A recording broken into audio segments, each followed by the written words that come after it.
Ang di nakikitang gulong ng karma ay umiikot ngayon. Tahimik na tinutuwid ang timbangan ng katarungan pabor sa iyo. Kapag may taong gumawa ng masama sa iyo, nanakit sa iyo, o sinubukang sirain ang iyong kapayapaan, ang universo ay palihim ng kumikilos para itama ang lahat. Hindi makakatakas sa kapalit ng kanilang mga ginawa ang mga taong naging sanhi ng iyong sakit.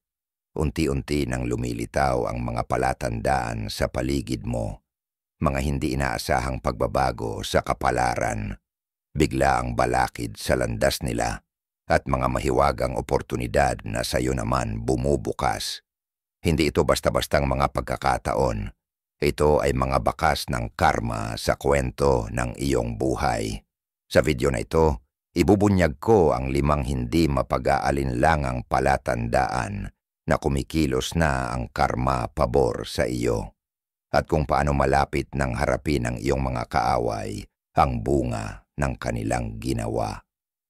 Madalas hindi napapansin ang mga palatandaang ito, pero kapag nakilala mo na sila, hinding-hindi mo na muling titingnan ang sitwasyon mo sa parehong paraan. Mahalaga na huwag mong laktawan ang alinmang bahagi ng video na ito. Kung kapos ka sa oras, panoorin mo ito sa 1.5 beses o 2 beses ng speed, dahil maaring baguhin ng impormasyong ito ang pananaw mo sa mga hamon na kinahaharap mo ngayon. Simulan na natin ang unang malinaw na palatandaan na kumikilos na ang karma ay nagaganap mismo sa harap ng iyong mga mata. Bagamat maaring hindi mo pa ito nadudugtong-dugtong, napansin mo na ba kung paano parang hindi na makabuelo ang taong nanira sa'yo? Parang palagi silang sumasalpok sa mga di nakikitang pader saan man sila lumiko. Yung promosyon na pilit nilang kinukuha, iba ang nakakuha. Ang dati hambog nilang posts sa social media, bigla na lang natahimik. Ang relasyong ipinagyayabang nila, ngayon ay tila nauuga. Nakakatawa kung paano kumikilos ang karma, parang cosmic na komedya na may perpektong timing. Isang araw, nasa tuktok sila dahil sa kasamaan nila, at kinabukasan, naiipit sila sa traffic habang ikaw ay malayang nakakalusot sa express lane. May kakaibang sense of humor talaga ang universo. Pero heto ang mahalaga, hindi lang ito basta malas. Kapag kumilos ang karma, lumilikha ito ng mga natural na balakid sa landas ng mga taong gumawa ng mali sa'yo. Yung boss na kumuha ng kredito para sa trabaho mo, bigla na lang nasa ilalim ng mata ng mas mataas na pamunuan. Yung kaibigan na nagkalat ng taismis tungkol sa'yo, baka siya na ngayon ang may pinagtatakpan na lihim na unti-unting nabubunyag. Ang partner na nagtaksil sa tiwala mo, maaring makaranas ng hindi inaasahang problemang pinansyal. Ang dahilan kung bakit napakalakas ng unang palatandaang ito ay dahil kakaiba ang pakiramdam ng mga balakid na ito sa mga taong nanakit sa iyo. Hindi ito katulad ng ordinaryong pagsubok. Kapag pangkaraniwang malas lang ang tumama sa isang tao, madali nila itong binabalewala. Pero kapag ang karma na ang naghatid ng kapalit, may hindi maipaliwanag na pakiramdam, parang may bumubulong na may dahilan kung bakit ito nangyayari. Nakita ko na mismo itong mangyari sa isang katrabaho na sinadyang sirain ang proyekto ng isa pa naming ka-team. Sa loob lang ng ilang linggo, ang sarili niyang proyekto ay unti-unting nagkandaletse-letse sa parang tila imposibleng mangyari. Mga mahahalagang file, bigla na lang na-corrupt. Mga meeting, na schedule, habang siya'y naka-leave. Mga kliyente, biglang gustong lumipat sa ibang empleyado. Kung titingnan ng paisa-isa, parang mga random lang na aberya. Pero kapag pinagsama-sama, malinaw na senyales ito ng karma na kumikilos. Ngayon, hindi ko sinasabing dapat mo itong ipagdiwang. Hindi iyon ang layunin ng karma. Ang universo ay hindi isang personal mong paghihiganti system. Isa itong likas na puwersa ng pagbabalanse. Kapag napansin mong nangyayari ang mga ganitong bagay sa taong nanakit sa iyo, ang pinakamalusog na tugon ay hindi kasiyahan, kundi pagkilala. Sabihin mo lang sa sarili mo, naiintindihan ko kung ano ang nangyayari. Ang pinakamakapangyarihang paraan para kilalanin ang unang palatandaang ito ay ang tahimik na pagmamasid ng hindi nakikialam. Kapag ang taong nanakit sa iyo ay biglang natapilok ng tadhana, pigilan mo ang sarili mong ipamukha iyon sa kanila o ipaalala kung bakit iyon nangyari. Tahimik mo lang kilalanin na nagsisimula ng bumalansi ang timbangan ng universo. Tandaan mo, hindi ito tungkol sa paghihiganti. Ito ay tungkol sa pagpapanumbalik. Hindi nagpaparusa ang universo. Pinapanumbalik lang nito ang balanse. At kapag ikaw ay nasaktan, ang makitang bumabalik ang balanse ay maaaring maging unang senyales ng paggaling na may hustisya sa mundong lagpas sa kayang ipatupad ng tao. Yan ang dahilan kung bakit ang mga hindi inaasahang balakid sa landas ng mga kaaway mo ang unang makapangyarihang palatandaan na kumikilos na ang karma pabor sa iyo. Ngayon, napansin mo na ba na pagkatapos kang saktan ng isang tao, bigla namang may magandang nangyari sa buhay mo? Hindi iyon basta simpleng pagkakataon. Iyon ang pangalawang makapangyarihang palatandaan na kumikilos ang karma sa panig mo. Naalala ko si Maria, sinabotahe ng katrabaho niya ang proyekto niya kaya hindi siya na-promote. Lubos siyang nadismaya, kinuwestiyon ang sarili niyang kakayahan at halaga. Pero makalipas lang ang 3 linggo, tumawag ang isang recruiter na may alok mula sa isang mas magandang kumpanya. Mas mataas ang sweldo at mas malaking posisyon kaysa sa sanay matatanggap niya sa dati niyang trabaho. Ang dating katrabaho niya, nananatili pa rin sa parehong posisyon. Pinapanood si Maria habang unti-unting umaangat sa tagumpay. Tumatagos sa marami sa atin ang kwentong ito. Dahil lahat tayo ay may karanasang tila sinaraduhan ng pinto. Pero mas maganda pala ang bubukas pagkatapos. Kapag nakita ng universo na ikaw ay hindi patas na tinrato, madalas itong lumilikha ng bago at mas maayos na daan patungo sa tagumpay. Mga daang hindi mo man lang naisip noon. Ang koneksyon sa pagitan ng mga naging kawalang katarungan noon at ng mga biyayang dumarating ngayon ay hindi basta-basta aksidente. Ito ang paraan ng karma para ibalik ang balanse sa iyong buhay. Ang pagkakaibigan na natapos ng masakit, bigla kang makakakilala ng taong tunay na nagpapahalaga sa iyo. Ang oportunidad na inagaw sa iyo noon, ibinabalik sa ibang anyo, madalas ay mas maganda pa. Ang kamangha-mangha ay kung paanong ang mga positibong pagbabagong ito ay dumarating mismo sa panahong pilit isinara ang mga lumang pinto. Para bang planado ang timing at sa maraming paraan, ganoon nga. Ang universo ay may maingat na talaan at kapag may kumuha ng hindi patas mula sa iyo, madalas itong ibinabalik ng universo, may kasama pang tubo.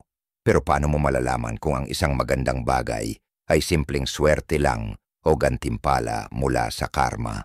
May mga banayad pero malinaw na kaibahan. Ang random na swerte ay tila walang kaugnayan sa mga nakaraan. Pero ang karmic rewards ay may kakaibang pagkakatugma sa mga pinagdaanang sakit. Dumarating ito sa mga bahagi ng buhay mo kung saan ka dating nasaktan.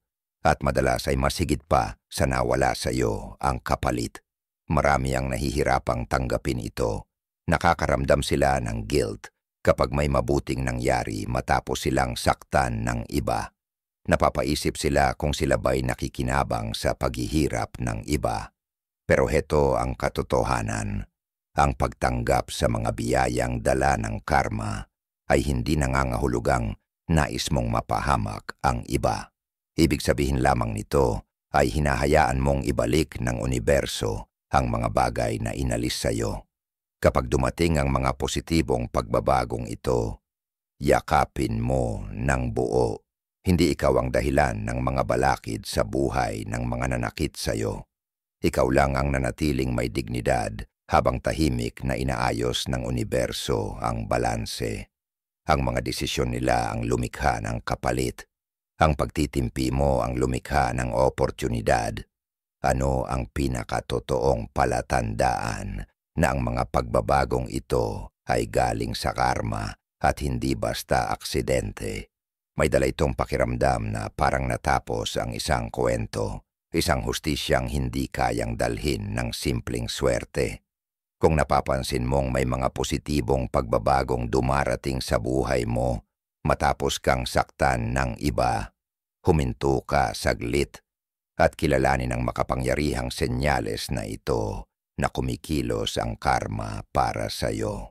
At kung nakakatulong sa iyo ang pag-unawa sa mga palatandaang ito, pindutin mo na ang subscribe button ngayon para hindi mo mamiss ang iba pang insights na maaring baguhin ang pananaw mo sa mga hamon sa buhay. Ngayon, balik tayo sa video. Napansin mo na ba kung paanong ang katotohanan ay laging lumilitaw kahit gaano man ito tinatago? Ang kahangahangang bagay na ito ay ang ikatlong hindi mapag-aalinlangang senyales na kumikilos ang karma sa likod ng eksena, pabor sa'yo. Kapag nagsimula ng baguhin ng karma ang iyong social landscape, may isang kamanghamanghang bagay na nangyayari. Nagbabago ang pananaw ng mga tao sa paraang hindi mo kayang planuhin. Ang taong dating ginawang kontrabida ka sa mata ng iba. Ngayon, siya naman ang unti-unting nasusuri ang pagkatao. Samantalang ikaw, unti-unti kang nakikita sa mas positibong liwanag, madalas kahit hindi mo kailangang magsalita para ipagtanggol ang sarili mo. Ang pagbabagong ito sa mga ugnayang panlipunan ay nangyayari ng sobrang natural na parang mahika. Naalala mo ba yung katrabaho mong nagpakalat ng tsismis laban sa'yo? Bigla na lang, kinukwestiyon ng ibang kasamahan niya ang kanyang kredibilidad. Yung kaibigang nagtaksil sa tiwala mo. Unti-unting nagkakaproblema ang iba pa nilang relasyon. Yung kamag-anak na hindi makatarungang ibinuntun sa iyo ang sisi. Ngayon ay napapansin na rin ng iba ang mga butas sa kanilang mga kwento. Ang dahilan kung bakit napakamakapangyarihan ng karmic sign na ito ay dahil hindi mo na kailangang ipagtanggol ang sarili mo o ituwid ang maling akala ng iba. Ginagawa ng universo ang mabibigat na hakbang para sa iyo. Ang mga taong dating naniwala sa pinakamasama tungkol sa iyo ay bigla na lang nakakakita ng bagong impormasyon o mismong nasasaksihan ng mga kilos ng taong iyon na nagpapaisip sa kanila kung tama ba talaga ang kanilang paniniwala. Kamangha-mangha rin ang psikolohiya sa likod ng pagbabagong ito. Kapag masama ang pagtrato ng isang tao sa iba, bihira itong limitado sa iisang biktima. Sa kalaunan, lilitaw at lilitaw ang kanilang tunay na ugali sa lahat.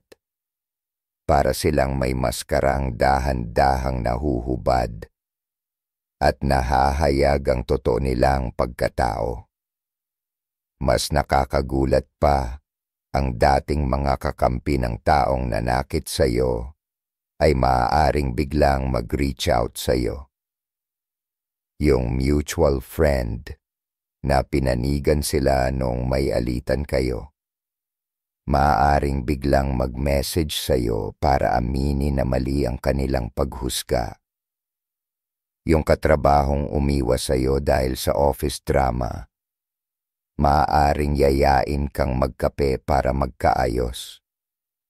Kapag nangyari ang mga pagbabagong ito, ang pinakamalaking hamon ay kung paano ito haharapin ng may grace at hindi mayabang. Hindi layunin ng karma ang maghatid ng paghihiganti. layunin nitong ibalik ang katotohanan at balanse. Ang pagtugon mo sa mga pagbabagong ito ng may dignidad at hindi ng may "sabi ko na nga ba" ay patunay na karapat-dapat ka sa hustisyang natatanggap mo mula sa universo. Ano ang dapat mong gawin kapag nagsimulang kilalanin ng iba ang totoo mong pinagdaanan matapos kang pagdudahan noon? Tanggapin mo ang kanilang pagkilala ng may kababaang loob, pero huwag mo itong gawing batayan ng iyong paggaling. Ang tunay na paghilom ay nagmumula sa loob, hindi sa pag-aproba ng iba. Ang universo na ang bahala sa bahagi ng hustisya. Ang tungkulin mo ay ang magpatuloy ng may dignidad. Ang pagbabagong ito sa mga ugnayan ay marahil ang pinakakapanapanabik na senyales ng karma na kumikilos para sa iyo. Dahil pinapatunayan nito ang alam mo na sa simula pa lang na ang katotohanan ay hindi kailanman maitatago habang buhay. At kapag ito'y lumitaw, hindi nito kailangan ng tulong mo para kumalat.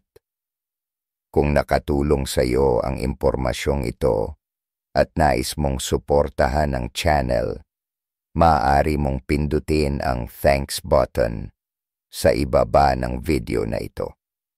Ang suporta mo ang tumutulong para maipagpatuloy pa namin ang pagbabahagi ng mga ganitong insights na maaaring baguhin ang pananaw mo sa mga hamon sa buhay.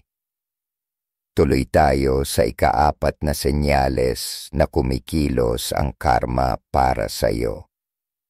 Ang ika-4 na senyales ng karma na aktibong gumagana sa iyong panig ay marahil ang pinakamasalimuot pero madaling mapagkamalang wala ang mahiwagang pagbabago sa loob ng iyong sarili kahit na may mga panlabas na problema pa ring umiiral.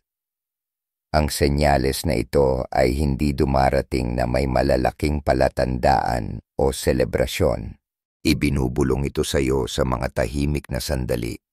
Kapag bigla mong napagtantong ang sakit na dati mong pasan, ay tila nawalan na ng talim. Ang panloob na pagbabagong ito ang pinakamahalagang regalo ng karma, habang abala pa rin ang mundo sa pagharap sa mga bunga ng nangyari.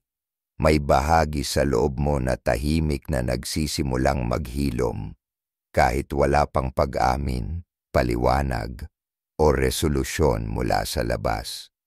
Maaaring hindi kailanman humingi ng tawad ang taong nanakit sa iyo.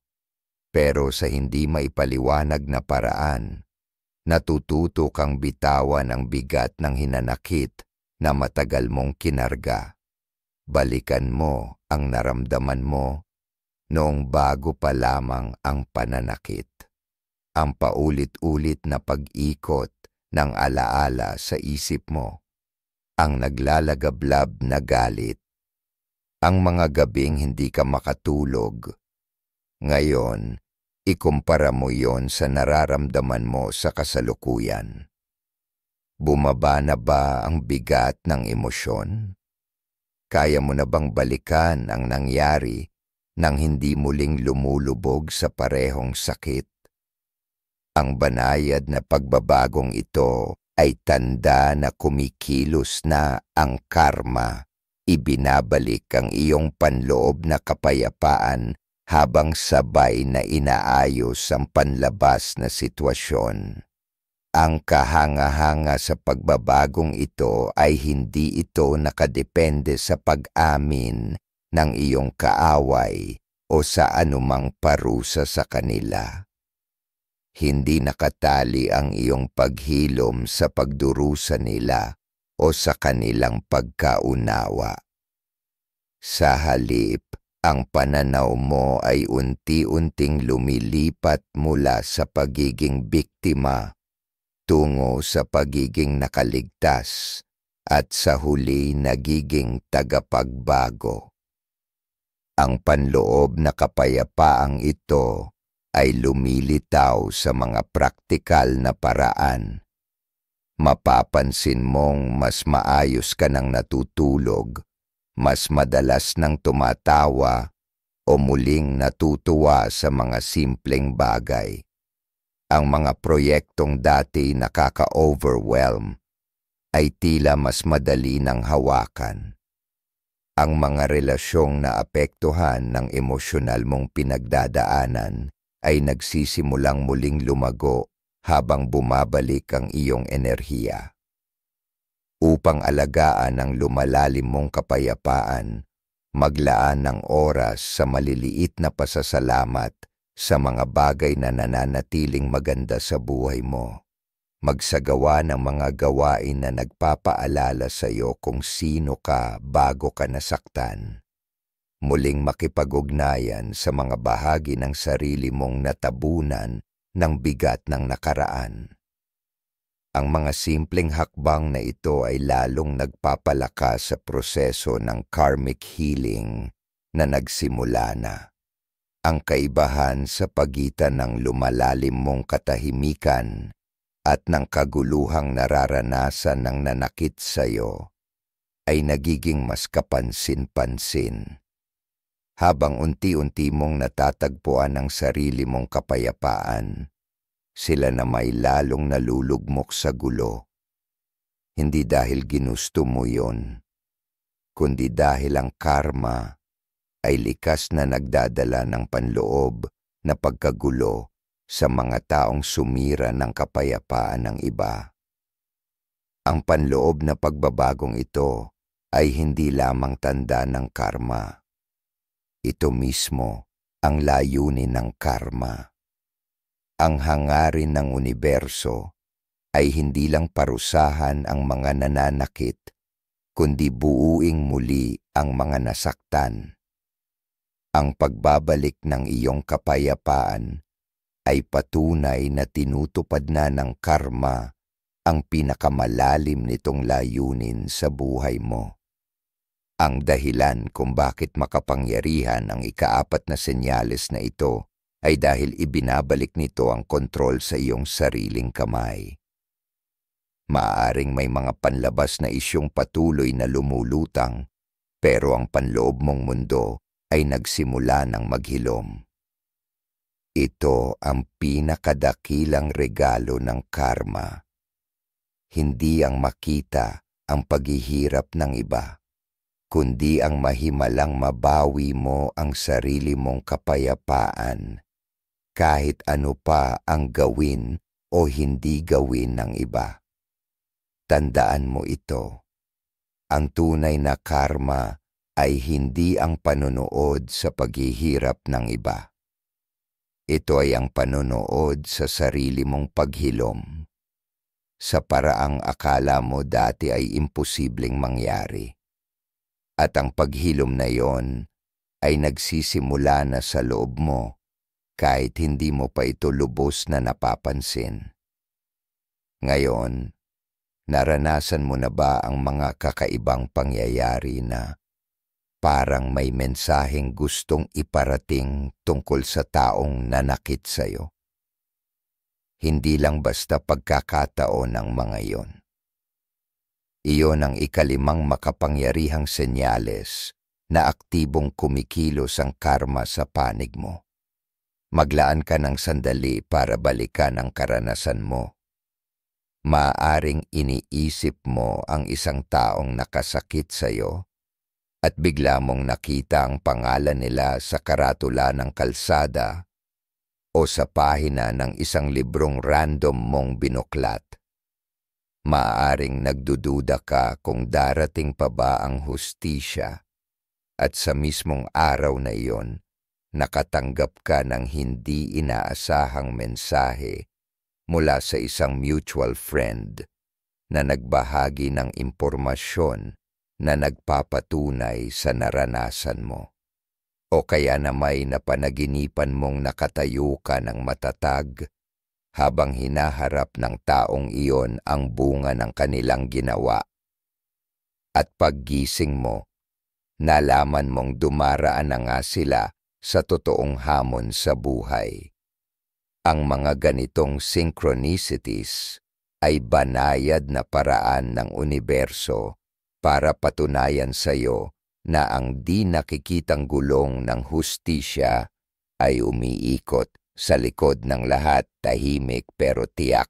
Madalas lumilitaw ang mga senyales na ito sa mismong mga sandaling nagdududa ka kung totoo nga ba ang karma, parang paalala mula sa universo na hindi ka nakalimutan. Nagsasalita ang universo sa pamamagitan ng mga pattern na maaaring walang kahulugan sa iba, pero malalim ang kahulugan para sa iyo. Maaaring mapansin mong paulit-ulit ang isang numero na may kaugnayan sa nangyari. Makakarinig ka ng kanta na ang mga liriko ay tila eksaktong sumasalamin sa pinagdadaanan mo. O kaya na may makakasalubong kang estranghero na bigla na lang magbabahagi ng karunungan na eksaktong tumatama sa sitwasyon mo. At lahat ng ito ay nangyayari sa loob ng maikling panahon. Ang mga ganitong cosmic confirmations ay kadalasang nagsisiksikan sa panahon ng matinding panghihina. Kapag pakiramdam mo'y nawawala ang pag-asa, o kapag tinatanong mo ang sarili mo kung darating pa ba talaga ang hustisya. Para bang nararamdaman ng universo ang pagdududa mo at sinasadyang magpadala ng mga palatandaan upang ipaalam na ang balanse ay unti-unti nang ibinabalik kahit hindi mo pa ito lubos na nakikita. Pero paano mo malalaman kung ang mga ito ay tunay na karmic signs at hindi lamang gawa-gawang pag-asa? Ang tunay na synchronicity ay lumilitaw nang hindi mo hinahanap. May kakaibang emosyon itong dala na nagtatangi sa kanila mula sa karaniwang pagkakataon. At higit sa lahat, kadalasan ay naglalantad ito ng mas malalalim na katotohanan tungkol sa sitwasyon mo. Mga bagay na hindi mo sana malalaman sa ibang paraan. Noong minsang niloko ng business partner ang kaibigan kong si Elena, ilang buwan siyang nagtanong sa sarili kung lilitaw pa ba ang katotohanan. Isang gabi, habang labis siyang nadidismaya, bumukas siya ng fortune cookie at ang nakasulat ay, "Maghintay ka, darating ang hustisya." Sa parehong gabing iyon, napanaginipan niyang may mga ibon na bumalik sa pugad na dati na istorbo. Kinaumagahan, nakatanggap siya ng email mula sa isang kliyente na siyang nakatuklas sa panlilinlang ng kanyang partner at nagpahayag ng kagustuhang makipagtrabaho na lang sa kanya mag-isa. Ang mga synchronicity na ganito ay kadalasang naglalantad ng mas malalim na espiritual na katotohanan tungkol sa sitwasyon mo. Ipinapaalala nila sa atin na ang hustisya ay hindi lang umiikot sa pisikal na mundo na nakikita natin, kundi pati sa mga larangan ng reputasyon, oportunidad, at panloob na kapayapaan. Pinapatunayan nila na walang kilos ang walang epekto. Lahat ng ginagawa natin ay lumilikha ng mga alon, at sa huli, ang mga alon na iyon ay babalik sa atin. Kapag napansin mo ang mga cosmic whispers na ito, maglaan ka ng sandali para kilalanin sila. Hindi lang basta mga random na pangyayari ang mga ito. Ito'y mga kumpirmasyon na ikaw ay nakikita na mahalaga ang iyong karanasan at na ang universo ay tahimik ng kumikilos upang ibalik ang balanse sa iyong sitwasyon. Anong mga synchronicity ang naranasan mo kamakailan? Balikan mo ang mga nakaraang linggo. Ang mga pangyayaring parang wala lang, maaaring iyon na pala ang senyales. Ang pagpapatunay na ang karma ay aktibong kumikilos na para sa'yo, kahit hindi mo pa nakikita ang lahat ng ebidensya. Habang pinag-usapan natin ang 5 makapangyarihang senyales, ang mga hadlang sa daan ng iyong kaaway, ang positibong pagbabagong dumarating sa buhay mo, ang pagbabago sa pakikitungo ng mga tao sa paligid mo, ang panloob na kapayapaan na unti-unting bumabalik, at ang mahiwagang synchronicities. Tandaan mo, hindi laging umaayon ang karma sa oras na gusto natin. Minsan, mabilis ang ikot ng gulong nito, agad nitong dinadala ang hustisya. Pero sa ibang pagkakataon, dahan-dahan itong gumagalaw. Maingat na inihahanda ang mga sitwasyong maaaring tumagal ng ilang buwan o kahit taon bago tuluyang mangyari. Ang tunay na kapangyarihan sa pagkilala sa mga senyales na ito ay hindi ang magdiwang sa pagkatalo ng iba, kundi ang tuluyang pakawalan, ang nakakapagod na paghahangad ng paghihiganti. Kapag naunawaan mong ang universo na ang bahalang magbalanse ng timbangan, mapofocus mo ang enerhiya mo sa muling pagbangon, hindi sa pagbabalik ng sakit. Panatilihin mo ang dignidad mo sa buong prosesong ito. Ang paraan ng pagtugon mo sa karmic justice ay mas nagpapakita ng pagkatao mo kaysa sa pagtugon mo sa kawalang katarungan. Pumili ka ng grace kaysa pagyayabang, karunungan kaysa pagbababala sa iba, at pag-usad kaysa pagkapit sa nakaraan. Gusto kong marinig ang kwento mo sa comment section sa ibaba. Nakaranas ka rin ba ng alinman sa 5 senyales na ito sa sarili mong buhay? Maaring ang karanasan mo ang kailangan marinig ng iba upang maunawaan na ang karma ay kumikilos na rin para sa kanila. Ang pag-unawa sa karma ay tunay na binabago kung paano natin hinaharap ang mga hindi makatarungang pangyayari sa buhay. Sa halip na kainin tayo ng puot, maaari tayong matahimik sa kaalamang walang gawa, mabuti man o masama, ang nangyayari ng walang kapalit. Sa huli, babalik at babalik ang lahat. Magtiwala ka sa mga puwersang nagbabalik ng balanse sa universo. Kumikilos na sila para sa iyo, kahit hindi mo pa lubos na nakikita ang lahat ng ebidensya. At kung nakita mong may halaga ang mga kaalamang ibinahagi natin ngayon, pindutin mo ang inirerekomendang video na lumilitaw ngayon sa screen mo. Pinili ito ng algorithm bilang susunod na hakbang sa iyong paglalakbay tungo sa mas malalim na pag-unawa sa makapangyarihang puwersang ito ng universo. Pasasalamatan ka ng iyong hinaharap na sarili sa pagpapatuloy mo sa landas na ito ng karunungan at personal na kapangyarihan.